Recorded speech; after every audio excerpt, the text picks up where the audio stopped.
အားလုံးမင်္ဂလာပါကျွန်တော်ဒီနေ့ပြောပြပေးမှာကတော့ဒီမူးဝေခြင်းဆိုတဲ့အကြောင်းကိုပြောပြပေးမှာဖြစ်ပါတယ်တချို့ဆိုလို့ရှိရင်ပေါ့နော်ခဏခဏမူးတယ်နေ့ရောမူးတယ်ညဘက်ကောမူးတယ်ဘာကြောင့်မှမသိမူးတယ်လှုပ်လိုက်လို့ရှိရင်မူးတယ်ပေါ့နော်အဲ့လိုမျိုးခဏခဏမူးတဲ့လူတွေဆိုလို့ရှိရင်တော့ဒီဗီဒီယိုလေးကိုဆက်ပြီးတော့ကြည့်ပေးပါဦးအဲ့ဒါဆိုတော့ပေါ့နော်ပထမဆုံးအနေနဲ့ကတော့မူးဝေခြင်းဆိုတာကဘာလဲပေါ့နော်မူးဝေခြင်းဆိုတာတကယ်တမ်းတော့ဒါကယောဂတစ်ခုတော့မဟုတ်ဘူးပေါ့နော်အမျိုးမျိုးသောယောဂတွေရဲ့ယောဂလက္ခဏာတစ်ခုပဲဖြစ်ပါတယ်လူတော်တော်များများမှလည်းအဖြစ်များတယ်ပေါ့နော်အဲ့ဒီမှာဆိုလို့ရှိရင်တော့ဒီစိတ်လှုပ်ရှားပြီးတော့မှစိတ်ထဲမှာမတည်မငြိမ်ဖြစ်ပြီးတော့မှဒရင်းတွေရိုင်မူးဝေခြင်းတွေဖြစ်ပေါ်လာတာမျိုးတွေလည်းရှိတယ်ပေါ့နော်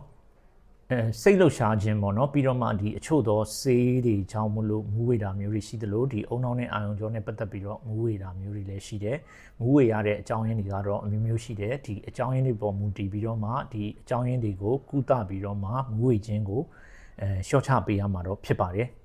တချို့ဆိုလို့ရှိရင်ပေါ့နော်ဒီမတက်ရက်ပို့တောင်ခက်ခဲပြီးတော့မှရုပ်တရက်ကြီးလဲချလိုက်တယ်လို့မျိုးခံစားပြီးတော့မှမူးဝေခြင်းမျိုးတွေလည်းရှိပါတယ်မူးဝေခြင်းတွေကတချို့ဆိုလို့ရှိရင်ခဏခဏပြင်းပြင်းထန်ထန်မူးဝေတာမျိုးတွေလည်းရှိတယ်ပြီးတော့အမျိုးမျိုးသောပုံစံနဲ့မူးဝေတာမျိုးတွေလည်းရှိတယ်ဆိုလို့ရှိရင်ပေါ့နော်သတိလစ်မလို့ဖြစ်ပြီးတော့မှမိုက်ကနေဖြစ်သွားတာမျိုးရှိတယ်တချို့ဆိုလို့ရှိရင်ပြုတ်ကျင်အန်ဂျင်လိုမျိုးဖြစ်တာမျိုးတွေရှိတယ်တချို့ဆိုလို့ရှိရင်ချက်ချလည်းမူးတာမျိုးတွေရှိတယ်တချို့ဆိုလို့ရှိရင်တော့စိတ်ကနာမငြိမ်ဖြစ်ပြီးတော့မှမူးတာမျိုးတွေလည်းရှိပါတယ်အဲ့ဒါဆိုတော့ပေါ့နော်ဒီမူးဝေခြင်းကခဏခဏဖြစ်ပြီးတော့မှပြင်းပြင်းထန်ထန်ဖြစ်နေမယ်ဆိုလို့ရှိရင်တော့နိစ္စရာစေယုံစေကံကိုပြပြီးတော့မှတေချာလေးကုသဖို့လိုတယ်ဆိုတာကိုလည်းကျွန်တော်အသိပေးလိုပါတယ်အဲ့ဒါဆိုတော့ပေါ့နော်အခုနရှေ့ပိုင်းမှာလည်းပြောခဲ့သလိုမျိုးဘာကြောင့်မူရတာလဲဆိုတာကိုကျွန်တော်ဆက်ပြီးတော့မှပြောပြပေးမှာဖြစ်ပါတယ်အဓိကပေါ့နော်လူတယောက်ရဲ့ခန္ဓာကိုယ်အနေထားကိုထိန်းပေးတာကဒီအုံနှောင်းနဲ့အာရုံကြောအဖွဲ့အစည်းကနေပြီးတော့မှထိန်းထားပေးတာဖြစ်တယ်လူတယောက်ရဲ့ခန္ဓာကိုယ်ဟန်ချက်ကိုပေါ့နော်အဓိကကတော့ဒီအုံနှောက်ကမျက်စိကနားရဲ့အဲ့ဒီကလာတဲ့သတင်းချက်လက်ပေါ်မူတည်ပြီးတော့မှခန္ဓာကိုယ်နေဟန်ထားကိုထိန်းထားပေးတာဖြစ်တယ်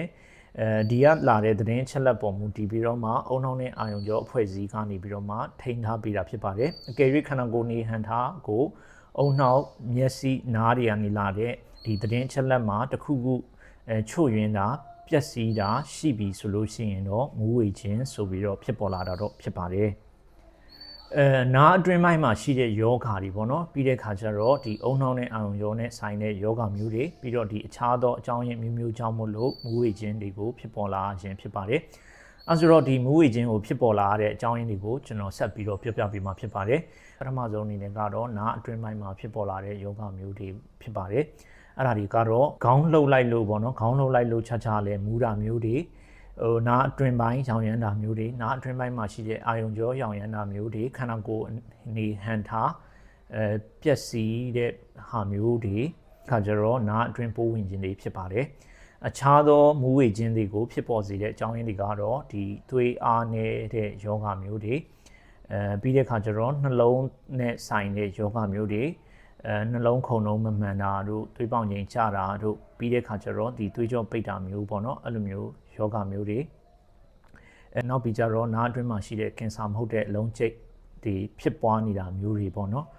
်နောက်ပြီးကြလို့ရှိရင်ဒီဥကောင်းတွေအုံနှောက်တွေထိခိုက်ဒဏ်ရာရတာမျိုးတွေဖြစ်နိုင်တယ်ပြီးတော့အုံနှောက်နဲ့အာရုံကြောနဲ့ဆိုင်တဲ့ယောဂမျိုးတွေကြောင့်လည်းဖြစ်ပါတယ်အခြားပေါ့နော်ဒီမူးဝေခြင်းကိုဖြစ်ပေါ်စေတဲ့တခြားအကြောင်းရင်းတွေလည်းရှိပါသေးတယ်အဲ့ဒါတွေကဘာတွေလဲဆိုတော့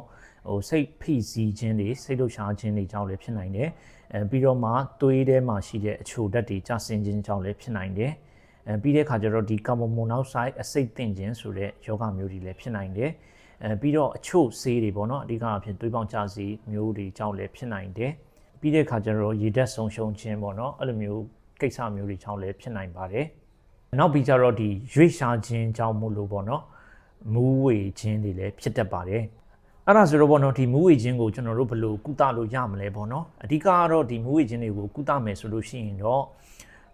ဖြစ်ပေါ်လာတဲ့အကြောင်းရင်းပေါ်မူတည်ပြီးတော့မှကုသရတာမျိုးတွေရှိတယ်။ဘာကြောင့်ဖြစ်လဲဆိုတာကိုကြည့်ပြီးတော့ကုတာမျိုးပေါ့နော်။နားနဲ့ဆိုင်တဲ့ပြဿနာမျိုးတွေရှိတယ်ဆိုလို့ရှိရင်တော့ဒီနားယောဂတွေကိုကုသဖို့လိုတယ်။အုံနှောင်းနဲ့ဆိုင်အာယုံကြောနဲ့ဆိုင်တဲ့ယောဂမျိုးတွေရှိတယ်ဆိုလို့ရှိရင်တော့ဒီယောဂတွေကုသဖို့လိုတယ်။ဆေးတွေကြောင့်မို့လို့မူးဝေခြင်းတွေဖြစ်တာဆိုလို့ရှိရင်တော့ဒီဆေးတွေတောက်နေစဉ်အတွင်းမှာလှုပ်ရှားမှုတွေလျှော့ပြီးတော့ငြိမ်ငြိမ်လေးနေဖို့လည်းလိုတယ်။အဲ့လိုမျိုးတွေလုပ်ဖို့လိုတယ်ပေါ့နော်။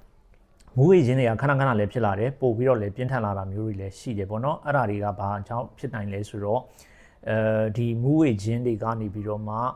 မကုပဲထားရင်ပိုဆိုးရတဲ့ယောဂတွေလည်းဖြစ်လာတတ်တယ်ပြီးတဲ့အခါကျတော့ဒီမူးဝေခြင်းကြောင့်မို့လို့စက်တက်ရင်တွေမောင်းနှင်ဖို့ခက်ခဲတာမျိုးတွေလည်းဖြစ်တတ်တယ်ပြီးတဲ့အခါကျတော့ဒီမူးဝေခြင်းကြောင့်မလို့ပဲရုပ်တရက်ကြီးလဲကျတာထိခိုက်တာမျိုးတွေလည်းဖြစ်နိုင်တယ်အဲ့ဒါဆိုတော့ပေါ့နော်ဘယ်လိုမျိုးအခြေအနေမျိုးတွေမှာမဖြစ်မနေစေုံစေကန်းကိုပြဖို့လိုမလဲပေါ့နော်အဓိကတော့ဒီမူးဝေခြင်းနဲ့ပတ်သက်ပြီးတော့မှရုပ်တရက်ကြီးပြင်းပြင်းထန်ထန်ခေါင်းကိုက်လာတာမျိုးတွေပြီးတဲ့အခါကျတော့မူးကနေမိုက်ကနေဖြစ်တယ်သတိလစ်ချင်တယ်လို့ဖြစ်တယ်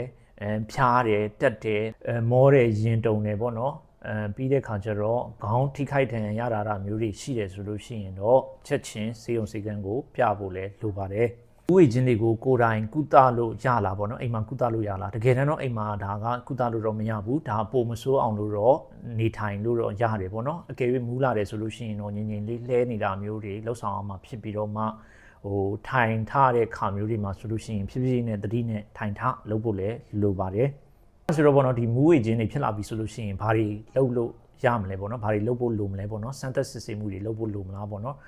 အဓိကတော့ဒီဖြစ်ပွားတဲ့အကြောင်းရင်းတွေကိုရှာဖွေဖို့ထွက်ဆိုလို့ရှိရင်တော့လိုအပ်တဲ့စမ်းသပ်စစ်ဆေးမှုတွေလုပ်ဆောင်ဖို့လိုပါတယ်ပထမဆုံးအနေနဲ့ကတော့ဆရာဝန်ကစမ်းသပ်စစ်ဆေးတာမျိုးတွေပြုလုပ်မှာဖြစ်ပါတယ်ပြီးတော့မှဒီတန်လိုက်ဓာတ်မှန်ရိုက်တာမျိုးတွေကွန်ပျူတာဓာတ်မှန်ရိုက်တာမျိုးတွေအုံနှောင်းနဲ့အောင်ကျော်စမ်းသပ်စစ်ဆေးတာမျိုးတွေဒီနားပေါ့နော်နားနဲ့အောင်ကျော်စမ်းသပ်စစ်ဆေးတာမျိုးတွေခန္ဓာကိုယ်နေဟန်ထားနဲ့ပတ်သက်ပြီးတော့စစ်ဆေးတာမျိုးတွေမျက်စိစမ်းသပ်စစ်ဆေးတာမျိုးတွေအဲ့လိုမျိုးလိုအပ်တဲ့စမ်းသပ်စစ်ဆေးမှုတွေကိုလှုပ်ဆောင်ဖို့လိုပါတယ်အဲ့ဒါဆိုတော့ကျွန်တော်တို့ဒီမူးဝေခြင်းတွေကိုကျွန်တော်တို့ကာကွယ်လို့ရမလားပေါ့နော်ဒီမူးဝေခြင်းတွေကကြိုတင်ကာကွယ်လို့တော့မရဘူးပေါ့နော်ဒါပေမဲ့ဒီမူးဝေခြင်းတွေကိုကြိုတင်ကာကွယ်ဖို့အတွက်အကောင်းဆုံးနည်းလမ်းဆိုရင်တော့ဒီဖြစ်ပွားတဲ့အကြောင်းရင်းတွေကိုရှာဖွေပြီးတော့ကုသတာကအကောင်းဆုံးနည်းလမ်းဖြစ်ပါတယ်အကယ်၍ပေါ့နော်ခဏခဏလည်းမူးတယ်ပြင်းပြင်းထန်ထန်မူးတယ်ခဏခဏမူးတယ်ဆိုလို့ရှိရင်တော့ဒါကတေချာစမ်းသက်စစ်ဆေးပြီးတော့ကုသဖို့လိုအပ်ပါတယ်ဆိုတာကိုကျွန်တော်ပြောကြားရင်းနဲ့ပဲကျွန်တော်ညီကုံချုပ်လိုက်ပါတယ်အားလုံးကိုကျေးဇူးတင်ပါတယ်ကျွန်တော်ဗီဒီယိုလေးကိုကြည့်ပြီးတော့ပေါ့နော်တခုခုသိရှိသွားတယ်ဘုဒ္ဓတာရတယ်ဆိုလို့ရှိရင်တော့comment လေးမှာလည်းမှန်ခဲ့ပေးပါအောင်ပြီးတော့ကျွန်တော်ဗီဒီယိုလေးကိုလည်း share ပေးခဲ့ပါအောင်ပြီးတဲ့ခါကျတော့ subscribe လည်းလုပ်ထားပေးပါအောင်ကျွန်တော်ကျမ်းမာရေးနဲ့ပတ်သက်တဲ့အသိပညာဘုဒ္ဓတွေကိုဆက်လက်ပြီးတော့မျှဝေပေးမှာလည်းဖြစ်ပါတယ်အားလုံးကိုကျေးဇူးတင်ပါတယ်